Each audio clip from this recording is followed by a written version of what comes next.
इस वक्त की बड़ी खबर के साथ लेकिन शुरुआत करते हैं, जिस खबर पर पूरी देश की नजर है। बात उस खबर की सैफ अली खान पर अटैक के इस मामले में आज बड़ा घटनाक्रम सामने आया। देर रात पुलिस ने सैफ अली खान के घर पर क्राइम सीन रिक्रिएट किया। आरोपी को साथ लेकर मुंबई पुलिस की टीम सैफ अली खान के घर पहुंची। करीब 1 घंटे तक पुलिस ने यह समझने की कोशिश की कि किस तरह आरोपी घर में दाखिल हुआ, वारदात को अंजाम दिया और करीब 1 घंटे के बाद पुलिस आरोपी को लेकर सैफ के घर से निकल गई। सैफ पर 16 जनवरी को हमला हुआ था। उन पर चाकू से कई वार किए गए थे और आज अस्पताल से छुट्टी भी उनकी हो सकती है।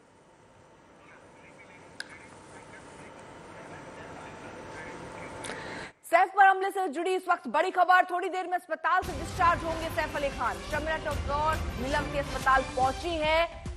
मुंबई से इस वक्त बड़ी खबर। सैफ अली खान जो कि घायल हुए थे और अस्पताल में भर्ती हुए थे, उनकी सर्जरी हुई और उसके बाद आज बताया जा रहा है थोड़ी देर में ही अस्पताल से वो डिस्चार्ज होंगे।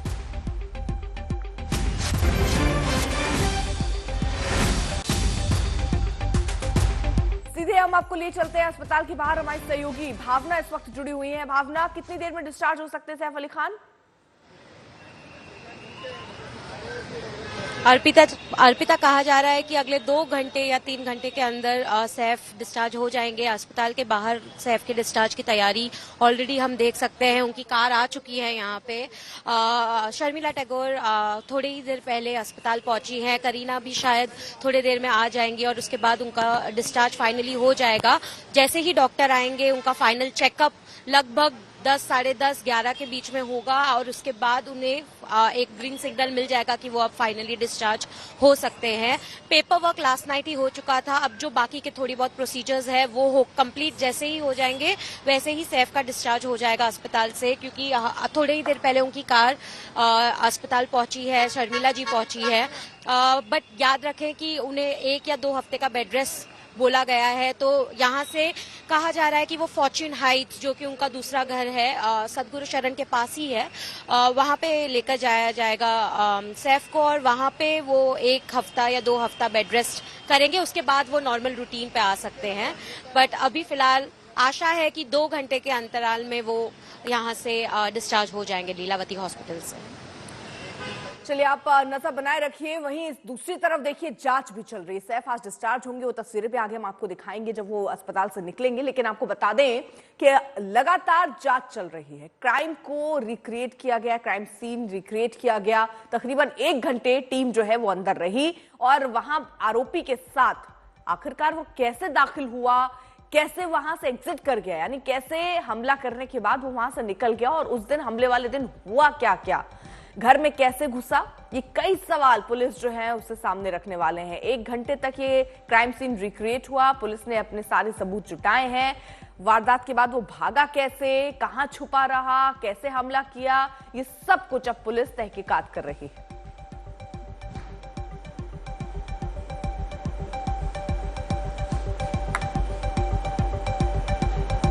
इस वक्त हम मौजूद हैं बॉलीवुड अभिनेता सैफ अली खान के घर के बाहर, जहां पर सुबह सुबह मुंबई पुलिस की भारी भरकम टीम यहां पर पहुंची थी। आरोपी को लेकर यह जानने की कोशिश कर रही थी आखिर जिस दिन घटना हुई थी वो आरोपी किस तरह गया था, किस तरफ से गया था और अंदर पूरे जो कई तरह के सवाल उठे उन सभी सवालों का जवाब ढूंढने के लिए मुंबई पुलिस की टीम यहाँ पर आई थी। तस्वीर में देख सकते हैं यहाँ पर आरोपी को गाड़ी से लेकर जाया जा रहा है। सीन रिक्रिएट किया गया था पूरी तरह से, क्योंकि जिस तरह घटना हुई थी उसके बाद मुंबई पुलिस पर काफी दबाव आ रहा था इस मामले को पूरी जल्द से जल्द सोल्व करने के लिए, जिसके बाद मुंबई पुलिस की टीम यहां पर भारी भरकम टीम के साथ आई थी। सीन रिक्रिएट किया गया, एक एक चीज जाना गया, आरोपी से हर तरह के सवाल पूछे गए। उसके बाद मुंबई पुलिस कहीं ना कहीं जो आरोपी है उससे जो और सवाल है वो सवाल यहां पर पूछकर इस पूरे मामले की सच्चाई जानने की कोशिश कर रही थी। कैमरामैन अनिकेत के साथ एजाज खान, मुंबई, आज तक। तो ये रिपोर्ट भी आपने देखी और हम सीधे लिए चलते हैं। हमारे सहयोगी ओमकार इस वक्त हमारे साथ जुड़ चुके हैं। ओमकार, पुलिस ने क्या क्या वहां पर सवाल पूछे, किस तरह से तहकीकात चली और क्या सबूत हाथ लगे, कोई जानकारी मिल पा रही है? देखो, इस सीन को रिक्रिएट करना इस सब पूरे इन्वेस्टिगेशन की बहुत अहम कड़ी थी और कल से बताया जा रहा था सूत्रों के हवाले से कि अगले 48 घंटे में ये सब कुछ होगा, और आज सुबह तकरीबन 5 बजे और 1 घंटा यहाँ इन्वेस्टिगेशन ऑफिसर्स आए थे आरोपी को लेकर। और ये पहली बार ही हुआ, क्योंकि अगर इन्वेस्टिगेशन को आगे ले जाना है तो एग्जैक्टली क्या हुआ था ये सब क्लियर होना बहुत इंपॉर्टेंट है। जिस सतगुरु शरण अपार्टमेंट के बाहर अभी मैं खड़ा हूँ, एक 6 से 8 फीट की वॉल आपको ये दिखाई देगी। यहाँ से तो कोई भी ये दीवार को लांघ सकता है, लेकिन अभी जब यहाँ आए थे पुलिस तो उन्होंने पहली मंजिल से जब ये आरोपी ऊपर गया, एसी डक से ऊपर गया, फिर वो 10वें माले तक गया और वहां से उसने इसी डक में से वॉशरूम में एंटर किया और उसके के बाद इस वारदात को अंजाम दिया गया है। आप ऊपर विजुअल्स में देख सकते हैं कि अभी उसी डक में बांबू और प्लाईवुड लगाया गया है और डक को पूरा क्लोज कर दिया गया है। इससे पहले ये ओपन था, लेकिन ये सब रिक्रिएशन होने के बाद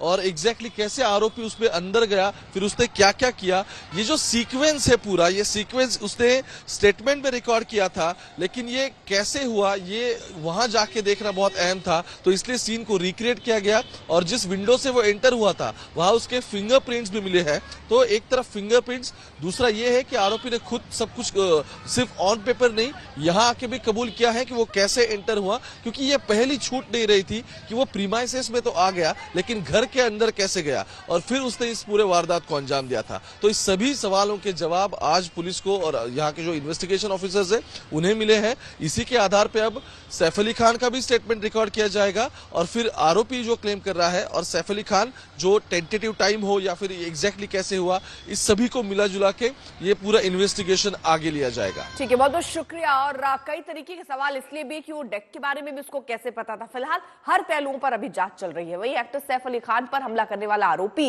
शरीफुल बांग्लादेश का ये मुद्दा अब दिल्ली के चुनावी दंगल में छा गया है। दिल्ली के एलजी सचिवालय की तरफ से पुलिस कमिश्नर को खत भेजा गया जिसमें बांग्लादेशी घुसपैठियों के खिलाफ विशेष अभियान चलाने का निर्देश। चिट्ठी में सैफ अली खान पर हमला केस में आरोपी के बांग्लादेशी होने का जिक्र हुआ। इस बीच बीजेपी ने आरोप लगा रही है कि सैफ पर हमले को कानून व्यवस्था का मुद्दा बनाने वाली विपक्ष ये अब बोलती बंद है। बांग्लादेशी घुसपैठियों और रोहिंग्यों के मुद्दे पर बीजेपी खासतौर पर आम आदमी पार्टी और कांग्रेस पर निशाना साध रही है। तो घुसपैठियों के खिलाफ अभियान चलाने का निर्देश इस चिट्ठी में दिया गया है। सैफ अली खान के घर में जिस तरह से हमला हुआ उसका जिक्र इस चिट्ठी में है। घुसपैठियों के खिलाफ अभियान चलाने के निर्देश इसमें दिए गए हैं एलजी की तरफ से। लेकिन बीजेपी सीधे तौर पर सवाल पूछ रही है, खासतौर पर आम आदमी पार्टी और कांग्रेस से, कि आखिर जब से बांग्लादेशी शब्द या जानकारी ये मिली कि ये आरोपी जो है वो बांग्लादेशी है, तब से किसी के भी न ट्वीट आ रहे हैं, न कोई बयान आ रहे हैं और सीधे तौर पर इन्हीं के शय पर ये पलते पुसते हैं। देखिए, ये सच्चाई है और दिल्ली के अंदर क्या पूरे हिंदुस्तान के अंदर थोड़ा क्राइम जो बढ़ रहा है वो इसमें बहुत बड़ा कारण है कि रोहिंग्या में बसे हुए जो रोहिंग्या के लोग जो यहाँ बसे हुए हैं वो बहुत बड़ा कारण है। दिल्ली उससे किसी छिपी हुई नहीं है। भारतीय जनता पार्टी पिछले कई सालों से मुद्दा उठाती हुई आ रही है कि इनको देने का काम दीदी और उसका भाई, दीदी कलकत्ता के अंदर और भाई उसका यहाँ दिल्ली के अंदर, उनको बसाने का, उनको सुविधाएं देने का, उनको पैसा देने का, उनको तमाम सुविधाएं देने का, घर देने का काम जो कर रहे हैं ये दीदी और भाई मिलकर कर रहे हैं। उधर विपक्ष की तरफ से ओवैसी की पार्टी के वारिस पठान ने इसका जवाब देते हुए कहा कि सरहद को सुरक्षित रखने की जिम्मेदारी केंद्र सरकार की है, फिर विपक्ष पर हमला क्यों? वो इतने सालों से यहाँ था, अगर बांग्लादेशी था जैसा लोग बोले तो सरकार तो बीजेपी की है यहाँ पर इतने वर्षों से, क्यों वॉच नहीं रखे? बॉर्डर पे कौन खड़ा रहता है? जितने मेजर बॉर्डर है वहाँ पे तो सरकार बीजेपी की है। तो ये क्या है, किसको भी कुछ बोल देना। और अब हम तो देख रहे हैं जो पहले दिन फोटो डाला इन लोगों ने वो तो क्लीन मूछ था, फिर बाद में पता चला दूसरे का फोटो डाला, उसको अचानक से एक दिन में मूछ आ गई।